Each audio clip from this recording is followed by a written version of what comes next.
mata atau retinoblastoma. Itu satu-satunya kanker pada anak yang diturunkan. Jadi kalau leukemia itu tidak diturunkan, ya. Jadi makanya untuk pasien-pasien retinoblastoma atau kanker bola mata, kalau suatu keluarga punya seorang anak yang sudah terkena retinoblastoma dan rencananya dia punya anak lagi misalnya, maka apabila anak yang kedua lahir, itu sejak lahir dia harus lapor dokter mata sampai usia 5 tahun. Ya, seperti itu. Kenapa? Karena retinoblastoma hanya terjadi pada usia balita. Tidak di atas 5 tahun nggak ada. Ya. Dan kalau seandainya nanti si anak yang kanker bola mata ini survive, bisa hidup selamat sampai dewasa dan dia menikah, maka kemungkinan anaknya itu bisa terkena retinoblastoma juga. Seperti itu. Makanya untuk pasien-pasien retinoblastoma ini kebetulan saya punya pasien baru menikah 2 bulan yang lalu, itu pasien retinoblastoma. Itu saya ingatkan kepada dia, kalau nanti kamu punya anak, pastikan sejak anak lahir, sejak lahir harus wajib lapor ke dokter mata untuk diperiksa bagian dalam dari matanya, supaya sampai umur 5 tahun, kalau lebih dari 5 tahun tidak terjadi apa-apa, berarti anak itu tidak akan terkena kanker bola mata, ya, seperti itu. Jadi ya, itulah informasi tentang apakah kanker anak itu diturunkan atau tidak, ya. Jadi saya katakan hanya satu jenis kanker pada anak yang terbukti diturunkan, yaitu kanker bola mata atau retinoblastoma. Demikian, Don. Apakah sakit tumor otak pada dokter berhubungan dengan hormon? Ya, tumor di otak memang punya salah satu gejala atau apa yang dapat diakibatkan dari tumor otak itu adalah memang kejang, ya. Dan kalau bisa kejang itu bisa tentunya dikontrol dengan obat-obatan, ya. Tapi kalau tidak bisa dikontrol dengan obat-obatan juga, maka kita akan masukkan dia ke ICU dan kita knockdown istilahnya di ICU untuk menghentikan kejangnya. Tapi ya tentunya yang terbaik adalah kita evakuasi tumor yang ada di otaknya supaya kejangnya tidak berulang kembali, seperti itu, ya. Jadi kita angkat tumor yang ada di otaknya. Dan apakah berhubungan dengan hormon? Bisa, karena kita tahu bahwa hormon-hormon itu diproduksi kebanyakan juga di otak, di hipofisis, ya, seperti itu. Dan itu bisa mempengaruhi, tapi apakah itu disebabkan oleh hormon? Saya rasa tidak, tapi hormon dapat terpengaruh dengan adanya tumor di dalam otak anak tersebut, ya, seperti itu. Oke, ada satu lagi, berarti sistem penurunan pasien retinoblastoma seperti pasien thalassemia, ya, bisa dikatakan demikian, ya. Jadi apabila orang tuanya terkena thalassemia, anaknya, tapi apa istilahnya? Tapi beda, kalau thalassemia kan dia harus dengan pasangannya mesti itu, ya, mesti dua-duanya thalassemia atau satu karier. Tapi kalau retinoblastoma, ya, satu aja masih mungkin bisa, seperti itu. Ya. Demikian, Don. Baik, Dokter Edi, apakah sudah bisa mendengar suara saya? Ya, bisa. Baik, tadi sempat ada Story. ada sinyal di tempat yang membahas kanker ini harus selain sabar, ya, kurang sinyal. Kalau tidak nanti ada persepsi terhadap kanker. Dok, ini solusi terbaik salah satunya adalah dengan cangkok sumsum tulang belakang, benar ya, Pak, ya? Kalau saya diluruskan, ya, jadi transplantasi, ya. Nah, kondisi ini apakah di Indonesia sudah memungkinkan untuk melakukan cangkok sumsum tulang belakang, Dokter Edi? Oke, sebelumnya saya mesti koreksi Bung Doni dulu, sebab tidak ada yang namanya sumsum tulang belakang. Sebenarnya sumsum tulang aja. Sumsum tulang aja, ya? Atau tulang belakang. Jadi jangan digabung. Berbeda itu, sumsum tulang sama tulang belakang berbeda. Beda. Kalau tulang belakang itu dari leher sampai tulang ekor, nah itu tulang belakang. Ya. Sementara sumsum tulang tahu di mana? mana ya? Oh, di mana dok? Nah, sumsum tulang itu adalah bagian tengah dari tulang. Jadi kalau kita Tulang kita, sorry, di semua tulang kita. khususnya tulang-tulang panjang ya, seperti itu ya. Nah, jadi sumsum tulang itu adalah bagian tengahnya tulang. Jadi kalau kita makan ayam, seandainya dagingnya sudah habis, tulangnya kita potes begitu, dan bagian tengah dari tulang itu ada yang warnanya merah sekali, dan itulah dia sumsum tulang. Ya. Oke? Jadi kebiasaan masyarakat gitu, sumsum tulang nyambung belakang gitu ya. Jadi itu nggak ada istilah itu, tapi dua hal yang berbeda ya, sumsum tulang atau tulang belakang. Jadi biar nggak rancu di depannya. Oke. Untuk transplantasi ya, transplantasi kita lakukan itu biasanya untuk pasien-pasien keganasan, khususnya leukemia yang tidak respon terhadap kemoterapi ya.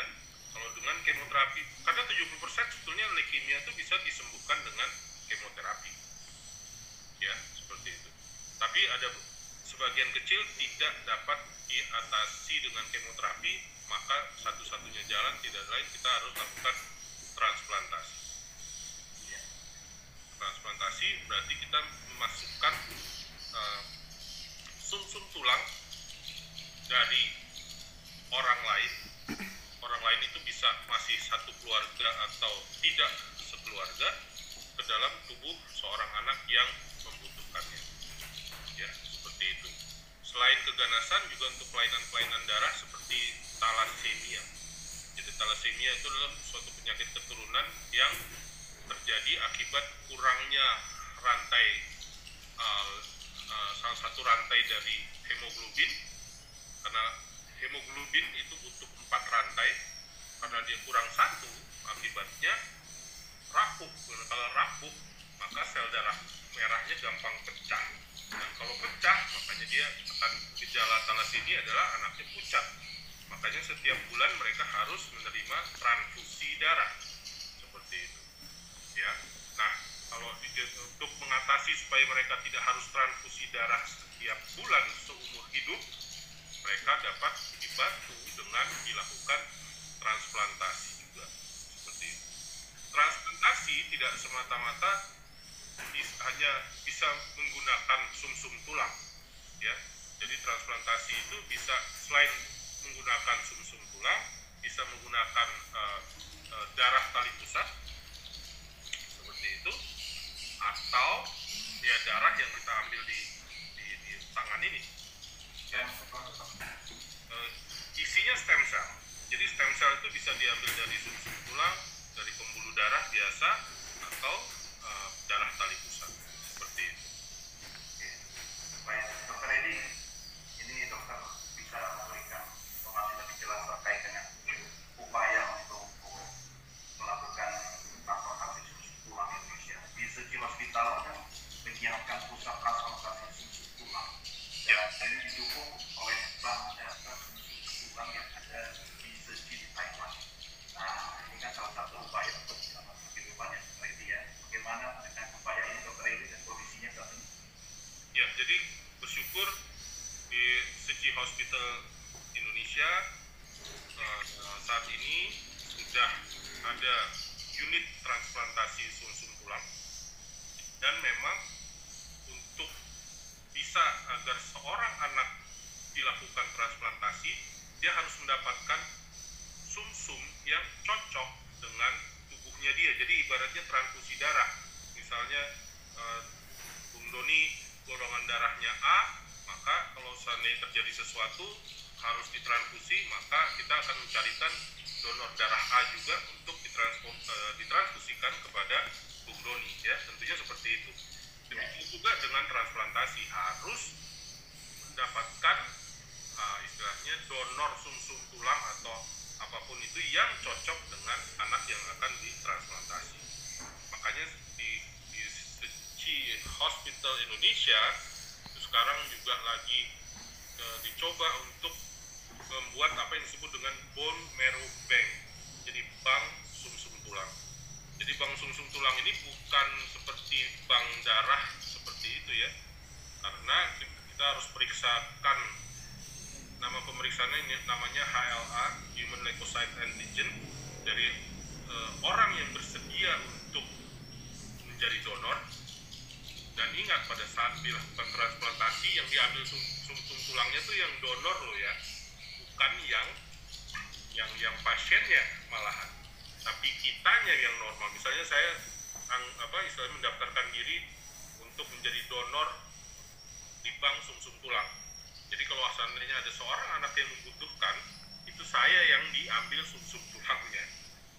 Jadi itu ya, itu yang harus dimengerti oleh masyarakat, bahwa jadi bukan pasiennya yang diambil, justru kita yang diambil, dan sumsum tulang kita itu yang akan ditransfusikan kepada anak yang membutuhkan. Seperti itu. Kita sebagai pendonor yang diambil sumsum tulangnya ya, dok ya. Betul. Satu pertanyaan teknis, tapi ya pertanyaan awal ya. Proses pengambilan sumsum tulang dari pendonor itu seperti apa menggambarkannya, dok? Pengambilan sumsum tulang itu tentu kalau dari sumsum tulang ya, kalau dari sumsum tulang biasanya kita lakukan di daerah bokong. Jadi pasien tentunya akan dilakukan anestesi dan tidak dilakukan pemotongan atau apa. Jadi kita kan tadi saya bilang bahwa sumsum tulang itu di tengahnya tulang. Jadi yang ada adalah kita dengan menggunakan jarum khusus, kita akan menembus tulang itu untuk sampai ke sumsum tulang, dan kemudian kita akan sedot sumsum tulangnya sejumlah yang dibutuhkan, seperti itu. Kalau seandainya tulangnya, oke? Ya, di dalam tulangnya, di daerah bokong itu yang kita lakukan seperti itu. Itu kalau sumsum tulang. Kalau seandainya sumber transplantasinya adalah pembuluh darah, itu biasanya bisa kita ambil dari pembuluh darah besar yang ada di leher, seperti itu, atau di bagian paha bisa juga. Dan kalau seandainya tali pusat ya biasanya dilakukan pada bayi-bayi baru lahir ya. Jadi bayi yang baru lahir, belum tali pusatnya diklem, kita ambil dulu tali pusatnya, darah dari tali pusatnya, tampung, kemudian itu yang akan digunakan. Jadi tergantung sumbernya dari mana, stem cell atau sel punca itu diambil. Proses ini anestesi lokal atau total? Total. Total ya? Total. Oke, baik. Saya pertanyaan awal. Ya. Muncul dari calon-calon pendonor tulang ya, sumsum tulang ya, dok ya, biar bisa membayangkan prosesnya, dan jangan khawatir, ternyata itu aman ya, Dr. Edi ya. Aman. Ya, baik. Dr. Edi, kita masih banyak hal yang mau didiskusikan, tapi saya ingin memberikan kesempatan juga selain kepada peserta yang hadir melalui Zoom, juga Bapak Ibu atau peserta yang ada di sini, silakan kalau ingin bertanya atau sharing boleh. Apakah ada? Ya, silakan.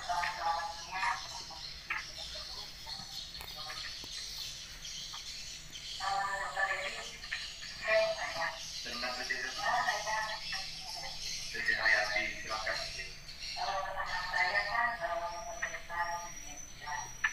Umur berapa? 11 tahun. Cowok cewek?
kemoterapi lagi kan? Sudah tidak kemoterapi lagi, Dok. Terakhir kemoterapi berapa bulan yang lalu? Awal Januari tahun 2020. Berarti sudah lebih dari 3 bulan kan berarti ya? Oh, lebih. Hampir 3 tahun, Pak. Ya. Udah kapan? Udah lebih dari? Lepas obat Januari tahun 2020. Jadi sudah hampir 3 tahun. Udah 2. Iya, jadi prinsipnya begini. Kalau anak itu mendapatkan kemoterapi, kalau pengalaman saya, jangan kasih vaksin dulu. Nanti setelah kemoterapi baru vaksin. Nah, tapi kapan setelah kemoterapinya selesai? 3 bulan. Itu makanya tadi saya tanya, kemoterapi terakhir kapan? Udah berapa bulan? Karena ya itu tadi, karena 3 bulan tuh masih ada efek samping, efek kemonya masih ada. Jadi takutnya justru akan berbahaya pada anak yang divaksin. Jadi makanya untuk anak-anak yang menjalani kemoterapi, kalau mau melanjutkan vaksinnya, lakukanlah 3 bulan setelah kemoterapi itu selesai. Jadi kalau terakhir tahun 2020, ya sekarang anak ini ada baiknya vaksinasinya dikejar, dilengkapi supaya lengkap semuanya, riwayat vaksinasinya ya Bu ya. Jadi silahkan kalau udah 2 tahun lah silahkan aja untuk divaksinasi. Itu jawaban yang pertama. Kemudian yang berikutnya tentang apa Bung Doni? Sebelum yang kedua ada tambahan tadi. Oh, vitamin dan susu ya. Oke, bagaimana itu, Dok? Vitamin dan susu. Vitamin dan susu. Secara jujur saya katakan bahwa saya termasuk dokter yang tidak memberikan vitamin. Kenapa? Karena buat saya, apabila seorang anak makannya baik, makannya cukup dengan gizi yang seimbang itu tadi, seorang anak itu tidak perlu vitamin. Karena semua vitaminnya udah ada semua di makanannya. Oke, tapi kita harus sadari bahwa ada kalanya anak-anak itu susah makan, istilah orang tua. Udah umur-umur tertentu tuh makannya susah, karena mungkin giginya mulai ngilu karena mau copot lah dan lain sebagainya. Kalau dia masuk pada masa-masa itu, boleh kita kasih vitamin untuk melengkapi gizinya. Oke, tapi nanti kalau dia makannya udah pinter lagi, udah bagus lagi, ya udah dong stop aja vitaminnya. Kenapa mesti dilanjutkan? Kan makannya udah baik. Oke. Ya, jadi berbicara tentang vitamin ya itulah yang saya lakukan. Jadi tidak ada keharusan. Soalnya kita kebanyakan nonton TV, wah ada vitamin ini bagus nih, beli. Besok ada iklan lagi bagus, beli lagi. Padahal makannya dia udah bagus, ngapain dikasih gitu. Ya mendingan uangnya dihemat, kita beli makanan yang sehat untuk anak-anak kita. Itu Bu. Ya. Kalau anak dirinya itu masih bisa relax, ada yang mental 5 tahun, balik lagi penyakitnya, ada yang 8 tahun. Jadi saya dari saksi mau ngasih anak saya vaksin, sedangkan itu kan dia masih melakukan badan. Takutnya dia itu nanti penyakit lamanya balik lagi. Vaksin nggak ada kaitannya dengan kekambuhan Bu, karena vaksin itu kan tujuannya untuk memberi kekebalan kepada seorang anak terhadap penyakit yang vaksinnya disuntikan. Itu nggak ada kaitannya dengan kankernya. Jadi dan kita harus tahu bahwa selesai pengobatan, saya selalu katakan pada orang tua, selamat, tapi selamat bukan sembuh, selamat sudah selesai menjalani pengobatan. Kenapa? Karena untuk saya mengucapkan selamat sudah sembuh pada orang tua itu adalah ketika 5 tahun sejak kemoterapi terakhir itu tidak ada kekambuhan. Ya, jadi misalnya tadi Ibu bilang terakhir 2020. Jadi 5 tahun lagi 2025. Jadi kalau sampai 2025 anak Ibu tidak ada kekambuhan, baru saya kasih selamat ke Ibu, Bu, selamat anaknya sudah sembuh. Karena ya itulah di kanker memang begitu, tidak sama dengan penyakit-penyakit lainnya. Kalau contoh demam berdarah udah sembuh 7 hari, ya udah keluar rumah sakit sembuh dia, seperti itu nanti ya. Tapi kalau kanker, untuk menyatakan seorang anak sembuh, kalau kita kebanyakan dokter menggunakan jangka waktu 5 tahun. Jadi kalau sampai 5 tahun tidak ada kekambuhan, barulah kita nyatakan bahwa anak itu sembuh. Demikian Bu. Ada tambahan? Pertanyaannya apa sih? Dapat orang yang bisa dalam dokumen pertanyaan ini kalau misalkan di suatu kami ya, kalau misalkan masih menderita terus namanya ternyata terkomunikasi keterangan menanyakan prospek ke depan kalau nanti menikah dan berumah tangga dan punya anak ya, tapi jangan sampai ya, mudah-mudahan anaknya sehat, tapi mungkin anak tetangga yang perlu diganggu ya kan, karena anak-anak itu susah untuk minum obat atau kemo gitu ya. Ya dokter, ada saran dokter, silakan. Ya, ya, bicara tentang anak-anak ya tentu kita harus melakukan pendekatan-pendekatan yang sesuai dengan usia anaknya ya. Di sini saya lihat ada Mama Selin di sini, kita tahu Selin dulu dari umur berapa tuh Maya? Masih balita kali ya. 2 tahun. Seperti itu. 2 tahun Mama Selin.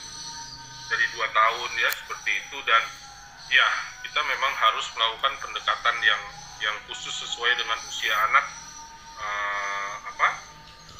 untuk menerangkannya pun juga biasanya kita gunakan istilah monster dan lain sebagainya. Kita harus berperang, kita harus berjuang ya seperti itu. Jadi ya memang ada metode-metode khusus yang kita gunakan untuk anak-anak khususnya yang masih kecil gitu. Jadi jangan khawatir bahwa kita akan menangani anak-anak ini sebaik mungkin, dan ya memang suatu hal yang tidak menyenangkan karena tanya deh, ini kayak ada Mama Selin di sini, ada Oma Hani di sini ya, yang cucunya juga dari umur berapa, 3 tahun ya Oma ya, 2 tahun atau 3 tahun itu sudah terkena leukemia, tiap minggu harus ambil darah, mesti pasang infus, mesti intratekal, masukkan obat lewat punggung ya, kemudian mesti BMP 6 minggu, kemudian berapa minggu lagi ya. Memang suatu hal yang tidak mengenakan, tapi percayalah kita mengusahakan agar prosedur-prosedur yang sifatnya traumatik itu tidak sampai harus dirasakan oleh anak-anak ya. Jadi biasanya kita gunakan anestesi, untuk ambil darah kita gunakan cairan apa istilahnya, salep untuk anti sakit ya, seperti itu yang dioleskan sehingga anak-anak kalau disuntik itu nggak sakit ya. Jadi akhirnya mereka bisa merasakan bahwa kalau di rumah sakit sekalipun harus ke rumah sakit, aku tidak disakiti, seperti itu ya. Jadi walaupun mereka anak-anak, pada saat kita memberi pengertian kepada mereka bisa ngerti kok. Itu pengalaman saya dengan mereka. Cuman ya namanya anak-anak kayaknya mereka cuek-cuek aja, tapi sebenarnya mereka mengerti apa yang kita sampaikan, dan ya, akhirnya mereka minum obat ya udah rutin ya. Akhirnya kalau saya bilang ibaratnya anak-anak ini kalau udah ngerti ya mereka bisa minum obat kayak seolah-olah mereka makan kacang gitu, karena obat sampai 2 tahun gitu. Ya leukemia kita tahu ya, itu pengobatannya 2 tahun seperti itu. Jadi tiap hari minum obat terus ya. Jadi bisa kok, jadi jangan khawatir ya Bu. Iya. Ya. Mantap ya, yang penting minum vitamin cinta kasih katanya ya dokter Edi ya, itu ampuh sekali ya dok ya. Karyanya Doni ya. Dok, ini soal calon pendonor tulang bagaimana? Apa syaratnya, kemudian kemana caranya, dokter Edi bisa kasih insight silakan. Yang jelas umur berapa sebetulnya umur berapa aja ya, tapi pada saat ini dibatasi kalau nggak salah sampai 65 atau berapa, tapi prinsipnya sehat seperti itu aja sih. Soalnya kalau yang udah terlalu tua banget dia masih mau nyumbang, nanti biasanya masalahnya nanti di dokter anestesinya. Mereka takut untuk melakukan anestesi pada orang-orang yang terlalu tua untuk dilakukan itu gitu ya. Jadi Yang takut dokternya ya, padahal pendonornya berani loh. kenapa? Yang takut dokternya, orang calon pendonornya berani loh dok. Iya dokter. Ya, tapi beraninya beda ya, seperti itu. Tuh, dokter anestesi kan resikonya ntar cuma mau ngambil itu aja, tapi ada masalah kan nggak enak juga ya. Jadi kita harus pertimbangkan safety-nya juga, seperti itu. Baik, terima kasih. Tapi dokter kemana saking ya kalau ingin menjadi pendonor, apakah ada alamat atau mencari siapa dokter Edi? Ya mungkin bisa menghubungi Bu Moni, nanti Bu Moni akan sampaikan ke saya. Oke, langsung di belakang orangnya. Ya, daftarkan aja di situ, nanti kita. Langsung ya. Terima kasih dokter Edi. Sukses samping, cucu-cucu yang lain ya. Karena kita di sini semua usia kita rata-rata 30-an ya maksimal ya. Silakan langsung cari seremoni ya kan untuk mendaftarkan sebagai calon pendonor tulang. Tentu akan melalui proses pemeriksaan ya agar nanti hasilnya maksimal. Dokter Edi tadi menyampaikan ada Mama Selin di sini ya. Mama Selin, apakah bisa sharing sedikit 1-2 menit Mama Selin pengalamannya mendampingi putra penderita kanker? Mama Selin, boleh dengar suaranya? Ya, Silakan Mas. ya, kedengaran nggak? Apakah bisa? Ya, Nah, silakan. ya. Saya menemani Selin waktu sakit leukemia itu di umur 2 tahun 4 bulan. Di tahun 2016 Selin waktu itu. Kedengaran ya suaranya? Ya, silakan. Nah. Mungkin ada sharing sedikit Mama Selin. Iya. Waktu itu sangat terlambat juga Selin ya. Kita nggak tahu gejala leukemia kan kita nggak tahu ya. Selin pada waktu itu kami bawa ke Darmais juga sudah dalam kondisi Selin sudah lumpuh, tidak bisa berjalan. Sudah sangat terlambat sekali. Mungkin dari tidak bisa berjalan itu hampir sekitar 2-3 bulan itu di rumah saja. Itu kan kita bawa ke dokter anak segala macam itu nggak tahu apa masalah yang Selin alami. Nah, satu ketika kami membawa kembali ke dokter anak dan saya menceritakan dalam kondisi Selin yang berawal dari kaki sebelah kiri yang tidak bisa berjalan, sebelah kanan masih bisa tapi pincang. Kemudian beberapa bulan sebelah kanan juga nggak bisa jalan lagi. Nah, saya bercerita ke dokter anak tersebut. Nah, dokter anak tersebut melihat kondisi perut Selin juga sangat besar waktu itu, bengkak gitu kan. Kemudian dokter itu menyarankan untuk dilakukan pengecekan pada darah Selin. Nah, ambil cek lab dan hasilnya leukositnya sangat tinggi sekali, kalau nggak salah waktu itu sekitar 150.000 kalau nggak salah. Tinggi banget lah pokoknya, nggak normal. Nah, pada waktu itu dokter baru bilang, ibu, saya nggak berani pastikan, kayaknya anak ibu ini gejala leukemia, katanya begitu. Jadi saya kaget banget lah, shock waktu itu kan, pasti nggak percaya kalau anak saya tuh nggak apa-apa, makan juga nggak apa-apa sembarangan kayak gitu kan. Akhirnya, nah untuk memastikan sebaiknya dilakukan pengambilan sumsum tulang, itu yang untuk memastikan benar nggak Selin ini leukemia atau bukan begitu. Oke, dan pada waktu itu kami masih sama keluarga lah istilahnya, kompromi dulu. Nah, sama keluarga kan itu nggak boleh, masih kecil kok, ngapain dioperasi kayak gitu, dibedah, kan kita nggak paham pengambilan tulang sumsum itu kayak apa. Jangan sama keluarga. Oke lah, kemudian kita bawa lagi ke Sarawak, ke Kucing. Sempat di situ ke satu rumah sakit yang khusus kanker juga. Nah, kebetulan dokternya tuh temannya dokter Edi, ada dokter Ong itu waktu di Borneo nggak salah. Nah, sama dokter itu diperiksa lah Selin, kemudian dokter itu langsung bilang, oh ini bu bener, nah ibu ini gejalanya leukemia, nggak usah diperiksa lagi bu, karena dari hasil lab sudah ketahuan banget dan dilihat dari ciri-ciri Selin itu leukemia katanya begitu. Nah, kemudian tapi Bu, pengobatan leukemia ini sangat lama dan panjang, kemudian biaya sangat besar. Jadi saya punya teman nih katanya di Indonesia, ada dokter Edi, dia bilang begitu. Nah, saran saya Ibu manfaatkan BPJS, pakailah di Indonesia itu bisa di cover. Kalau Ibu berobat Selin di sini biayanya sangat besar Bu, Ibu nggak akan mampu, dia bilang begitu. Akhirnya suami saya telepon temannya di Jakarta, cek biaya untuk pengambilan tulang sumsum itu berapa di Darmais kan. Nah, jadi dicek, oh masih jangkau daripada di Kucing tadi sangat mahal. Akhirnya kita ke Jakarta langsung ke Darmais. Nah, waktu itu ditangani sama dokter Edi. Dan sekarang Mama Selin kondisinya bagaimana? Oh, puji Tuhan sehat, sudah kelas 3 SD. Amin. Iya. Iya. Iya. Ya, terakhir Mama Selin saya mau tanya terakhir seputar penting tentang support system dalam keluarga. Bagaimana Mama Papa support lain untuk Selin sendiri?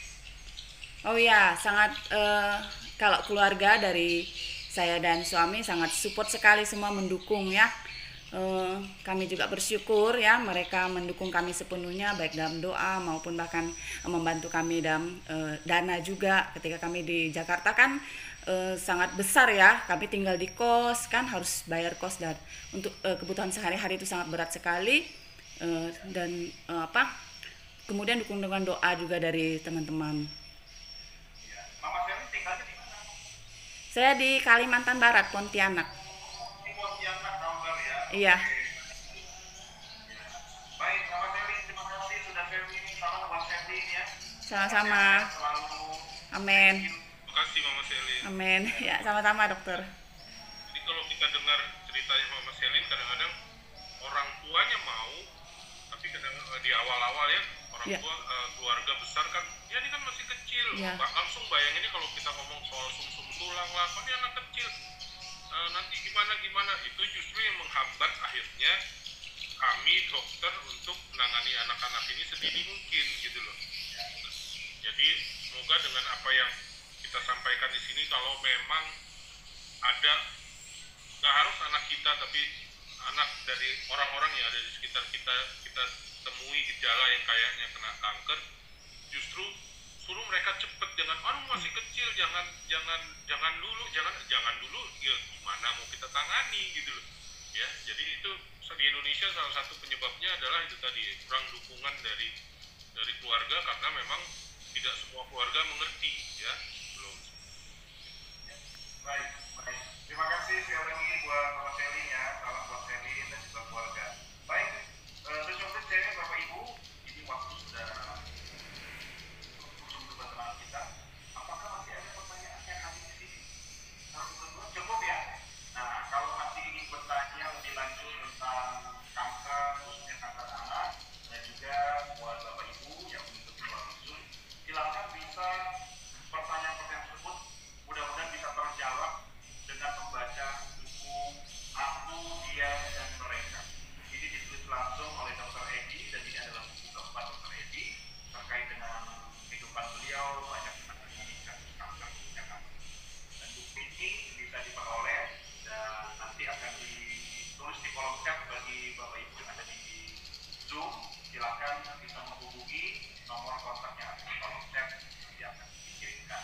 Dan buat ujung putih Bapak Ibu yang hadir di Pizza Cafe di Seki Hospital yang ada di Pantai dan Kapuk pada sore hari ini, di depan kita ada bukunya tersedia banyak.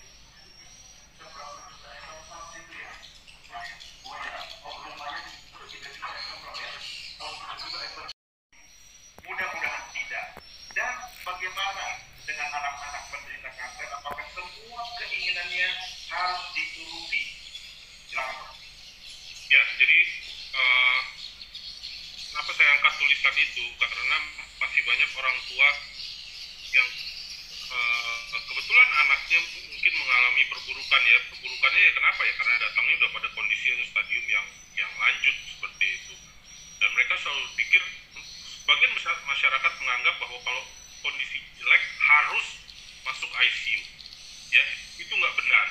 Ya, masyarakat harus tahu bahwa seseorang yang mengalami sakit masuk ICU kalau penyakitnya masih mungkin untuk disembuhkan. Itu kuncinya masuk ICU. Jadi dokter akan menilai apakah dengan masuk ICU kita bisa mempertahankan kehidupannya. Oke. Nah, sekarang bayangkan seorang anak kena kanker, datang ke kita udah stadium 4, let's say kanker tulang sudah nyebar ke paru. Kalau sudah nyebar ke paru, sangat kecil kemungkinannya untuk membaik. Kemudian kalau kita masukkan ke ICU, apakah dia akan jadi sembuh? Enggak juga. Seperti itu. Ya, jadi dan masalahnya kalau kita tidak masukkan, kemudian orang tua berpikir bahwa ini dokter kok jahat banget. Kita justru nggak jahat di sini. Kita justru memberi kesempatan kepada si anak dan juga orang tua untuk bisa saling dekat di masa akhir hidupnya si anak. Kita justru mempersiapkan anak ini kalaupun mereka harus meninggal, mereka bisa meninggalkan dunia ini secara bermartabat. Itulah hakikatnya paliatif gitu. Ya, jadi paliatif itu bukan suatu ilmu yang atau suatu prosedur yang hanya dilakukan karena artinya gini, banyak orang berpikir kalau anaknya dirujuk ke paliatif itu berarti sebentar lagi anak saya meninggal. Enggak begitu. Ya. Dan apakah anak saya di stadium 4 tidak punya harapan? Saya bilang jangan berhenti berharap. Ya, karena apa? Karena harapan itu ada, tapi mungkin harus dirubah. Kalau tadi harapannya ingin sembuh, melihat kenyataan yang ada, kita juga harus realistis bahwa kita harus mengubahnya. Kalau memang anak ini harus pergi meninggalkan kita, ya kita pastikan anak ini bisa meninggal dengan bermartabat. Bermartabat artinya apa? Dia berada di tengah-tengah orang yang dicintainya. Ya. Sebuah penelitian menunjukkan bahwa mereka yang akan meninggalkan dunia ini, itu yang mereka butuhkan itu cuma 2 hal. Keluarga dan Tuhannya. Ya. Seandainya mereka masuk ICU, apakah mereka bisa berkumpul bersama dengan keluarganya? Sementara di ICU tidak boleh ada keluarga yang boleh masuk ke dalam ICU. 1. Kemudian apakah ada orang yang akan mengajak dia berdoa di akhir hidupnya? Karena nggak mungkin biksu, pendeta, ustadz masuk ke dalam bersama-sama dengan rombongan keluarga dan berdoa di dalam ICU. Nggak mungkin itu terjadi. Ya, jadi justru kita ingin membuat kalaupun anak ini harus pergi, anak ini bisa pergi dengan bermartabat. Bermartabat itu tidak sakit, dia bisa dikelilingi oleh orang-orang yang dia cintai, dan ya itu tadi, orang-orang yang dia cintai bisa berdoa bersama dengan dia sampai akhirnya dia benar-benar meninggalkan kita semuanya. Seperti itu. Ya, jadi jangan berpikiran buruk kalau seorang dokter tidak memasukkan anak kita ke ICU. Ya, tapi kita juga mesti realistis dan harus menerima kenyataan ya itu tadi bahwa tidak semua ya kita percaya akan mujizat, tapi apakah Tuhan akan memberikan mujizat kepada anak saya? Ya kita nggak tahu juga. Ya, seperti itu. Karena jujur hidup mati seseorang bukan dokter yang tentukan. Hidup mati seseorang ditentukan oleh Tuhan. Jadi ya saya mengakui dengan saya istilahnya berprofesi sebagai dokter kanker anak, saya menyadari bahwa saya nggak ada apa-apanya karena bukan saya yang menentukan hidup seseorang. Yang menentukan hidup seseorang sekali lagi adalah Tuhan.